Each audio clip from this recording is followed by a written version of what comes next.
Good evening. The phone calls were ugly and harrowing. They came early in the morning, late at night, over and over again. In these tough times, it may be no surprise that debt collectors' calls are the country's top consumer complaint, but these ones crossed all boundaries of decency, racist, pornographic, even targeting someone who owed nothing. Tonight, our exclusive investigation has found that the callers behind these vile shakedowns were hired by a company working for one of America's banking giants.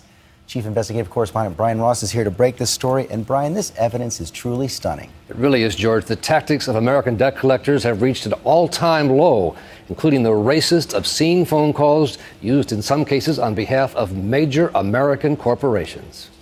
Received August 7th at 8:10 p.m. An overdue payment of $81 on a Bank of America credit card led to the following message from a debt collector. What's up, you go mother back to Africa. The recipient, Alan Jones of Dallas, says the calls came even after he told them his Bank of America account had been paid. The representative acted like, we could call you as many times as we want. And the racist, obscene calls continued, late at night and early in the morning. You wake-up call, man. In Lynchburg, Virginia, in a case of mistaken identity, another Bank of America customer, Jeff Burke, was hounded with similar rough phone tactics. Yeah, why you be scared? Don't want to pick up the phone now? Huh?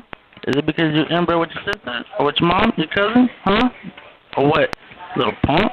Burke said he received calls like that for months, until they finally realized they had the wrong Bank of America customer. I had no way to put an end to the phone calls. The calls to the Bank of America customers all came from a debt collection agency, ACT, in Harlingen, Texas. That sounds like me a whole lot. One of the debt collectors who made the offensive calls, Carlos Oliva, a company supervisor, testified in a lawsuit that he was hired there just 7 months after leaving prison. They have a prison mentality.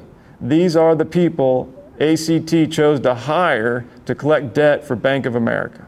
The company says the callers were rogue operators and that it has since improved oversight. What happened did not represent the policies and the work that our employees do. But a jury held both the callers and ACT responsible in a verdict of more than $1.5 million.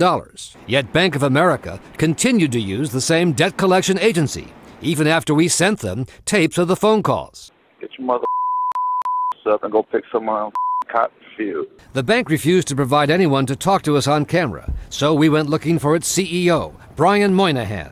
Piano story for ABC. To ask him why his bank still used the agency and to give him a copy of the phone call. That kind of language, is that acceptable to you? The It would not be acceptable. The F word? That would not be acceptable to me. I'll find out. Thank you. Let me know? Yep. Thank you very much.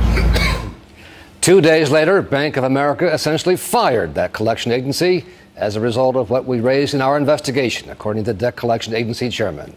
Bank of America says the decision had nothing to do with our story. George. They say that, but that is one action. I gotta believe regulators are going to take a look at this. Absolutely. The Federal Trade Commission, which has jurisdiction, is preparing a major crackdown, and one official there said the problem is abusive phone calls work, and the bottom line has too often trumped common decency and the law.